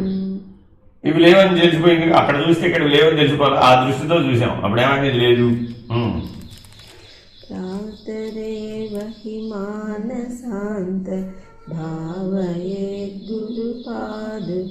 కాబట్టి దృష్టిని ఎప్పుడు ఎక్కడ నిలబెట్టాలి? బ్రహ్మాండ మధ్యం పంచభూత సకామ షట్క సమీర శబ్ద ముఖేరితం దగ్గర నిలబెడితే ఏమైంది? పంచకోశ గుణత్రయాది సమస్త ధర్మ విలక్షణ లేకుండా. ఇప్పుడు ఆ బ్రహ్మాండ మధ్యం బిందు మధ్యం కళా మధ్యంలో దృష్టి నిలబడి సర్వకాలము ప్రకాశ స్వరూపుడే తుర్యనిష్ఠుడే అయినటువంటి వాడి దగ్గరికి వెళ్ళి ఏమంటే మీరు చేసేది ధర్మాధర్మముల గురించి అడిగా ఉన్నాడు.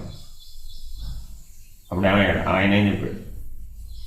పంచకోశ గుణత్రయాది సమస్త ధర్మ విలక్షణం. ఈ టైంలో నువ్వు తుమ్మడం ధర్మమా అధర్మమా? సూర్యుడి దగ్గరికి వెళ్ళి నువ్వు తుమ్మడం ధర్మమా అధర్మమా అంటే ఏం చెప్తాడు? అవునా కదా? అదే వెస్ట్ దగ్గరకు వచ్చాం. అప్పుడేమైంది? ఆవిడేదో మంగళసూత్రాలు తీస్తుందండి పాపం. వీడు ఠకామని తుమ్మింది. మంగళసూత్రాలు తీస్తుంటే ఠకామని తుమ్మిదాడు. అప్పుకోలేదు, అవతలకి అధర్మం. ఎందుకని అధర్మం? పంచ ప్రాణాలు, పంచ ప్రధాన ప్రాణాలు, పంచ ఉప ప్రాణాల మధ్యలో చర్య ప్రతిచర్యల వలన తుమ్ములేరు, రేణుకులేరు, అపానవాయు విడుదల, ఇట్లా ఇవన్నీ ఈ పరిణామం అంతా పంచ ప్రధాన ప్రాణాలు, పంచ ఉప ప్రాణాల మధ్యలో జరిగిపోతుంది పిండాండంలో. కాబట్టి బాల్య యౌవన కౌమార వృద్ధాప్యాలు ఎలా సంభవిస్తున్నాయి? పంచ ప్రధాన ప్రాణాలు, పంచ ఉప ప్రాణాల మధ్యలో శక్తి వినిమయం జరుగుతుంది. దానివలన బాల్య యౌవన కౌమార వృద్ధాప్యాలు అంతే. అంతే తప్ప ఈ బాల్య యౌవన కౌమార వృద్ధాప్యాలకి ఏ ప్రాధాన్యత లేదు. ఇది ఎందుకు ఏర్పడ్డాయ్యా? కేవలం పంచ ప్రధాన ప్రాణాలు, ఉప ప్రాణాల మధ్యలో జరుగుతున్న పరిణామాన్ని తెలుసుకోవడం కోసం. అంతేనండి. చూడండి, జీవితం మొత్తాన్ని ఒక దెబ్బతో తేల్చేటప్పుడు ఏమిటయ్యా బాల్య యౌవన కౌమార వృద్ధాప్యం? అదంతా కేవలం పంచ ప్రధాన ప్రాణాలు, ఉప ప్రాణాల యొక్క వ్యవహారాన్ని తెలుసుకోవడం కోసం. అంతకుమించి అందులో ఏం లేదయ్యా మనకి. మరి అదే మనం నీ గురించి చెప్పబోయాక అందరూ అయితే చెప్పుకొచ్చాడు. ఓ నేను బాల్యంలో అలా ఉన్నానండి, నేను యవ్వనంలో ఇలా ఉన్నాను, నేను కౌమారంలో అలా ఉన్నాను, వృద్ధాప్యం. దేనివల్ల జరుగుతుందో తెలియదు. ఎక్కడెక్కడైతే తెలియదు అన్నాడు అక్కడక్కడ ఏమన్నాడు? ఇప్పుడు స్థూలంగా ఉన్నాడు. తెలుసు అన్నవాడు ఎలా ఉన్నాడు? స్థూలం, సూక్ష్మం, కారణం, మహాకారణం. ఇట్లా ఇటు పిండాండానికి తెలియాలి, అటు బ్రహ్మాండానికి తెలియాలి. ఈ పిండ బ్రహ్మాండాల యొక్క 8 శరీరాలు తెలిసిన వాడు ఎవడైతే ఉన్నాడో వాడు సర్వజ్ఞుడు. వాడి దృష్టి ఎక్కడ పెట్టాడు? పరబ్రహ్మ. కాబట్టి గురు సాక్షాత్ పరబ్రహ్మని ఎందుకంటున్నావు? ఆయన 8 శరీరాలకు అవతల ఉన్నాడు. చూపు అక్కడ నిలిపాడు. తానదై ఉన్నాడు, ఆ అసిపదంలో ఉన్నాడు. ఆయన తత్ అనేటువంటి బ్రహ్మాండంలో కానీ, త్వం అనే పిండాండంలో కానీ దిగి రావడం లేదు. ఇప్పుడు ఆయన ఎక్కడ ఉన్నాడు? ఇప్పుడు బ్రహ్మణోరవ్యక్త అక్కడ ఉన్నాడు. అవ్యక్తంలోకి దిగి రావడం లేదు. ఆ పరబ్రహ్మను మళ్ళీ సగుణ బ్రహ్మమే అవడం లేదు. ఆ నిర్గుణ బ్రహ్మము సగుణ బ్రహ్మంగానే మారడం లేదట. ఆ మొదటి ప్రతిమేమో అక్కడ జరుగుతుంది, ఇక్కడ జరుగుతుంది అంటున్నాం. ఇక్కడ జరగడం లేదయా బాబు, ఎక్కడ జరుగుతుంది? బ్రహ్మణోరవ్యక్త. అవ్యక్తం ఎక్కడి నుంచి పుట్టింది? పరబ్రహ్మం ఎప్పుడు కదలనిదైతే, ప్రకాశమే లేని నిష్కళైతే మరి అవ్యక్తం కదా మొదటి ప్రకాశం, అది కదా బ్రహ్మ ప్రకాశం. కదిలినట్లు అనిపించింది అన్నాడు. ఎవరికి అనిపించిందట? అమ్మవారికి అనిపించింది. అందుకని అయ్యవారు ఎప్పుడు అలా ఉంటాడు? స్థాణోరచనం ధ్రువం. ఇక్కడ కూడా అదే పెట్టాం. అయ్యవారు ఏమన్నా కదులుతాడా? ఏం కాదు. కదిలాడంటే ఏమిటి వస్తుంది? బ్రహ్మాండాలను వెనక్కి తీసుకుంటాడు. అయ్యవారు కూడా నటరాజులాగా చూపెట్టాం. ఆయన నాట్యం చేశాడంటే ఎప్పుడు చేస్తాడట? బ్రహ్మాండ ప్రళయం, విశ్వ ప్రళయం వచ్చినప్పుడు మాత్రమే ఆయన నాట్యం చేస్తాడు. వీళ్ళప్పుడు అంతా అలాగుతుంటాడు. స్థాణోరచలం ధ్రువం. ఆయన కదిలాడంటే డేంజర్ అని ఆయన విశ్వమే వెనకపోతుంది. కాబట్టి అమ్మవారికి ఉన్నన్ని పూజలు అయ్యవారికి ఉండవు. ఉంటాయా? అయ్యవారికి అక్కడైనా నవరాత్రులు ఉన్నట్టండి లేవు. నవరాత్రులు అనేవారికి అంతా అమ్మవారికే, విశేషాలు అనేవారికి అంతా అమ్మవారికి. అయ్యవారు ఎలా ఉంటాడయా? నిర్మలం, నిష్కళం, నిరంజనం అన్ని నకార శబ్దాలను ప్రత్యయాలతో ఉన్నటువంటి అన్ని లక్షణాలన్నీ అయ్యవారికి. కాబట్టి ఎప్పుడు నువ్వు దేని మీద దృష్టి పెట్టాలని? ఇప్పుడు స్థాణోరచలం ధ్రువం. నిర్గుణం, నిష్కళం, నిరంజనం, నిరాఖ్యాతం, నిరవయవం. అందుకే మనం అచల సంకల్పంలో చెప్పుకుంటున్నాం. దశ దిక్కులా కూడా ఆ నకార ప్రత్యయంతో ఉన్న లక్షణాలు చెప్పు. నిరాలంబం, నిరాకారం, నిరవయవం, నిరంజనం, నిర్లేపం. ఇలా అచల సంకల్పం. ఇట్లా నువ్వు బ్రహ్మాండ స్థితిని దాటి అవతల ఉండాలి. ఆ పరబ్రహ్మమే నీ వైపు ఉండాలి అని అక్కడ మేల్కొల్పుతుంది ఆ గురుపాదు కాస్త. ఈ స్ఫురణతో ఈ స్థితిలో ఉండి అనుసంధానం చేయాలి. ఒకసారి ఆ స్థితి ప్రాప్తించేసిందండి, ఇప్పుడు మళ్ళీ అనుసంధానం చేస్తుంది. తెలియనంతసేపు అనుసంధానం, తెలిసిన తర్వాత మీ అమ్మాయి ఎక్కడా అని అడిగాడు. మా అమ్మ అక్కడెక్కడా ఉంటుందండి. వెళ్ళొచ్చాడు. ఆ మనీ మధ్య వెళ్ళొచ్చాను అటు ఆ అమ్మాయి వెళ్ళిపోయింది. మీ అమ్మ ఎక్కడ అని అడిగింది. ఇంకెక్కడండి పరలోకంలో. మరి వెళ్ళొచ్చావా అన్న. మళ్ళీ అదే ప్లేస్ అండి. ఆయన వెళితే వచ్చేది ఏముందండి అంటే పరమును తెలిసిన వాడు తిరిగి వచ్చేది ఉండదు. అది తిరిగి రాని పద్ధతి, పునరావృత్తి రహిత పద్ధతి. ఆ పరమును తెలిస్తే పునరావృత్తి రహిత పద్ధతి. మరల లోకంబులు లోకేశులు లోకస్తులుగా తిరిగి రాడు. అందుకే దానికి పరలోకమని పేరు పెట్టాడు. ఇదేమో లోకం, అది పరలోకం. బ్రహ్మాండం అంతా లోకం, మనం లోకంబులు లోకేశులు లోకస్తులు. తెగిన తుది అలోకం అండి. మధ్యలో అలోకం ఉంటుందంట, అది అవ్యక్తం. పరమేమో బ్రహ్మం. అలోకంబగు పెంచీకటి కావాల ఏకాకృతిని వెలిగాడు. అది కూడా మళ్ళీ ఏకాకృతిలోనే ఉందట, ఒకటిగానే ఉందట, ఉన్నది ఉన్నట్లుగా ఉందట. అది పరం, ఇది బాహ్యం, పరబాహ్యం. కాబట్టి ఎక్కడ చూపు నిలపాలంటే ఇప్పుడు అనంత విశ్వము ఏ పరబాహ్యంలో ఉన్నదో ఆ పరబాహ్యాన్ని దర్శించి అలా ఉండిపోయి దానికి దర్శనం అని పేరు. ఇప్పుడు దర్శనం ఎక్కడి నుంచి మొదలుపెట్టాం? నీ హృదయ మధ్యస్థానంలో ఉన్న ప్రకాశంతో దర్శనం మొదలైంది. ఇక్కడ మొదలై ఎక్కడ దాకా పూర్తయింది? బ్రహ్మాండానికి అవతల ఉన్నటువంటి పరబాహ్యం దాకా ఈ దర్శన స్థితి పనిచేస్తుంది. కాబట్టి పారమార్థిక జీవనం అంతా దర్శన మార్గం, దృక్స్థితి ఉండాలి. చెట్ట చివరికి దృక్కును కూడా నిరసించాలి. దృశ్య స్థితిలో ఉండకూడదు, దృక్స్థితిలో ఉండాలంటే వీటన్నిటినీ దాటాలి. అధిగమనమే పనిగా పెట్టుకోవాలి, వాడు వేరే పని లేదు. ఎప్పటికప్పుడు ఏ క్షణానికి ఆ క్షణం నేను అధిగమించానా లేదా దాటిపోయినా లేదా చూసుకుంటాను. అనుభవించానా లేదా అనే స్థితిలో ఉంటాడేమో జీవుడు, అధిగమించానా లేదా అనే స్థితిలో ఉన్నవాడేమో ప్రజ్ఞాస్వరుడు. ఇప్పుడు ప్రజ్ఞకు ఒకటే పని ఉంది. ఏమిటా పని? అధిగమనమే దాని పని. హంస గాలిలో ఎగురుతుందండి, విహంగం ఎగురుతుంది, మేఘాలు అడ్డం వచ్చినాయి, అయిపోతుంది. అసలు దానికి ఆ స్పృహ ఉండదు. మేఘాలు వచ్చినాయని దాన్ని దాటానని ఆ స్పృహ ఉంటుందా? విమానం ఎక్కాడండి, మీరు విమానంలో వెళ్ళొచ్చారు కదా, ఎన్ని మేఘాలు దాటారో కొద్దిగా లెక్క చెప్పండి. ఎవరైనా చెప్పగలరా? ఆ వస్తుంటాయి పోతుంటాయండి బాబు. మేఘాలు అనేవి విమానంలో ప్రయాణం చేస్తుంటే వస్తుంటాయి పోతుంటాయి. అట్లాగే అనేక బ్రహ్మాండాలు వస్తున్నాయి పోతున్నాయి. వీడు ఎలా ఉన్నట్ట? ఆ విమాన ప్రయాణం చేస్తున్నవాడు ఎలా ఉన్నాడు? అలా ఉన్నట్ట జ్ఞాని. అనేక పిండాండాలు వచ్చిపోతున్నాయి, అనేక బ్రహ్మాండాలు వచ్చిపోతున్నాయి, తాను మాత్రం పరమహంసై జ్ఞానిగా ఉన్నాడు.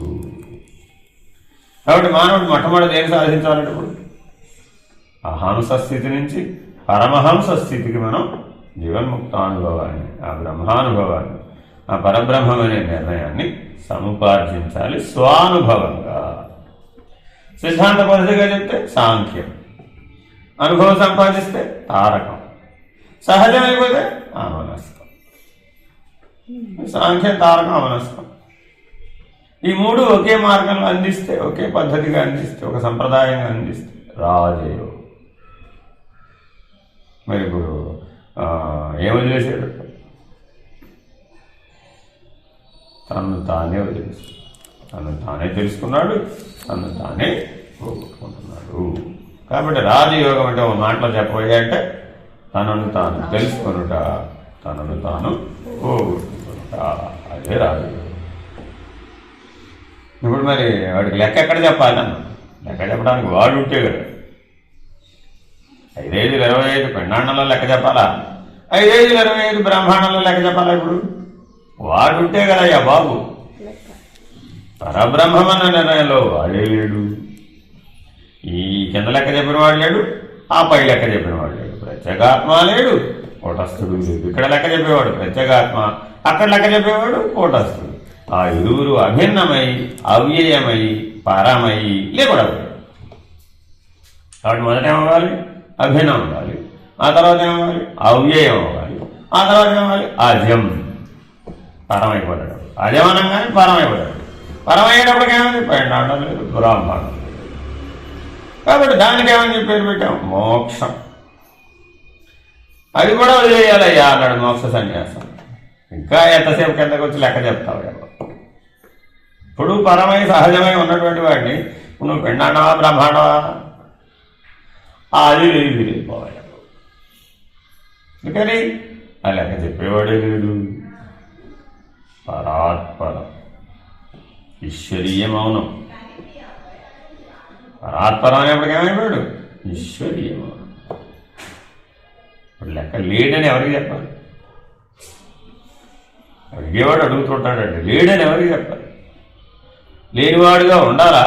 నేను లేనని మళ్ళీ 10 మందికి చెప్పుకోవాలంట. అంతే. అలా ఈశ్వరీయ మౌనంలో ఉంది. అది పరాత్పరం. అక్కడ బ్రహ్మాండంలో ఉన్న నాదమే మౌనం అయిపోయింది. పిండాండంలో ఉన్న శబ్దానికి ఏమైనా లెక్క ఉందంటాం? పిండాండం అంతా శబ్ద స్వరూపం, బ్రహ్మాండం అంతా నాదస్వరూపం. ఈ శబ్దము మౌనపడిపోయింది, ఆ నాదము మౌనపడిపోయింది. అప్పుడేమైందండి? ఈశ్వరీయ మౌనం. మరి ఇప్పుడు గురు సాక్షాత్ పరబ్రహ్మ అన్నప్పుడు నువ్వు ఎక్కడ మేలుకోవాలి? ఈశ్వరీయ మౌనంలో. అక్కడ మేలుకున్న వాడికి అప్పుడు మానసిక మౌనం ఎంతసేపు అయింది? వాంగ్మౌనం ఎంతసేపు అయింది? నోరు కట్టేసుకోమని చెప్తున్నారండి, వాక్ సంయమనం. ఇది ఎంతసేపు అంటున్నారు? పిల్లల ఆటల కోరిక. పిండ బ్రహ్మాండాల్లో ఏం చెప్పినా కూడా ఏమంటాడు? పిల్లల ఆటల కోరిక. ఎన్నగా గురుని వాక్యము నమ్మిక. ఎలా జరుగుతున్నాయి అదంతా? గురువాక్యం మీద ఆధారపడి ప్రయాణం చేయాలి. ఎందుకని ఆయన సాక్షాత్ పరబ్రహ్మ స్థితిలో ఉండి మీకు అవాంగ్మానస గోచరమైనటువంటి స్థితిని శబ్ద రూపంలో, వాక్కు రూపంలో అందించే ప్రయత్నం చేస్తుంది. ఆయన అక్షర సత్యంగా స్వీకరించాలి, అనుభవ సత్యంగా స్వీకరించాలి. అంతేగాని వాచ్యార్థంగా స్వీకరించాలి. జాగ్రత్తగా విచారణ చేయాలి, జాగ్రత్తగా అధిగమనం చేయాలి. విచారణ దేనికోసం చేస్తున్నాం? అధిగమనం కోసం విచారణ చేస్తున్నాం. అంటే ఎప్పుడైతే చేసావో జ్ఞానం ఆ పరంలో మేల్కొనడు, ఉత్తిష్టత. కాబట్టి ఉత్తమమైనటువంటి సాధన ఏంటి? మేల్కొనుట. అందుకని పంచదశి మహామంత్రం ఎందుకు? స్వప్నే ప్రతీయమానాని చ రూపాణి యథా తథా కర్పూర దీపకళిక సంయోజం జ్యోతి రూపం యథా తథా. పిండాండం బ్రహ్మాండం అంతా కర్పూరం. ఆ నాదబిందు కళలేమో జ్యోతి రూపం అడ్డుకుందట. అడ్డుకోగానే ఏమైంది? పిండ బ్రహ్మాండాలు లేకుండా తగలబడిపోతే జ్యోతి మిగిలిందా? మరి ఇప్పుడు ఆ కర్పూరం పోయింది, ఈ జ్యోతి కూడా పోయింది. పిండ బ్రహ్మాండాలు ఉన్నంతసేపే నీకు ఆ ఎరుక. పిండ బ్రహ్మాండాలు లేవంటే దాంతోపాటు నువ్వు కూడా పోయేవాడు. ఆయన నీ ఎరుక కూడా లేని ఎరుక అయిపోయింది. మరి పిండ బ్రహ్మాండాలు ఉన్నవని చెప్పే పద్ధతి ఒకటి, పిండ బ్రహ్మాండాలు లేనివని చెప్పే పద్ధతి ఒకటి. మరి అక్షరాభ్యాసం గుణాలే దాటని వాడి దగ్గరకు వచ్చి అసలు పిండ బ్రహ్మాండాలే లేవు, విశ్వమే లేదు అన్నాం అనుకోండి. అప్పుడు ఇలా చెప్పండి నాకు. కాబట్టి ఈ అంతర్సుషుమ్నాఖ్యం ఎవరికైతే తెలియబడిందో, ఎవరైతే అక్కడ స్థిరంగా ఉండగలుగుతున్నారో, ఎవరైతే ఆ నిష్కళ స్థితి మీద దృష్టిని సారించాడో వారికి మాత్రమే ఈ బోధన అందించాలి. స్థాయి భేదంగా బోధ చెప్పాలి. దేహాత్మ పద్ధతిగా చెప్పేప్పుడు దేహాత్మకు అన్వయమించాలి, అంటే అంతరాత్మ స్థితికి మార్చాలి. అప్పుడు కొంతకాలం వదిలిపెట్టాలి, మళ్ళీ అంతరాత్మ స్థితిలో సహజమైన వస్తాయి. వచ్చిన తర్వాత ఏం చేయాలి? పరమాత్మ గురించి అట్లా మనం కొంతకాలం చేయాలి, మళ్ళీ పరమాత్మ స్థితిలో సహజమైన వస్తాయి. అప్పుడు కేవల ఆత్మ గురించి. అప్పుడు గురుపాదుకాస్తవం లక్ష్యం ఏంటి? ఇప్పుడు కేవల ఆత్మ, కైవల్యం, కేవల జ్ఞానం. ఆ దృష్టితో చెబుతున్నాడు. అందుకని అంత స్ఫుటమైన మాటలు వేసాడు. ఎంత విశేషార్థాన్ని ఏమి చేశాడు? చిన్న మాట. హరి ఓం శ్రీ గురుభ్యో నమః. హరి ఓం. ఓం నమః పూర్ణమిదం పూర్ణాత్ పూర్ణముదచ్యతే मुदच्यते पूर्णस्य पूर्णमादाय पूर्णमेवावशिष्यते।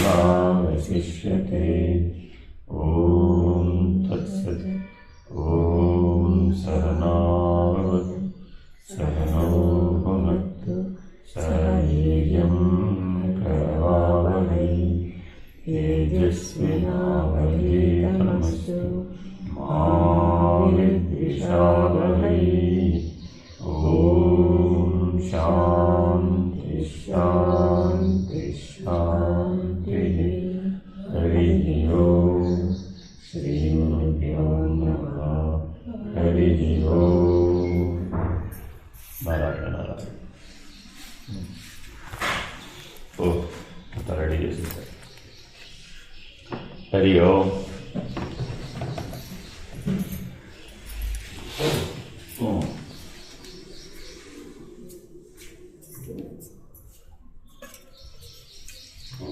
हरि ओम।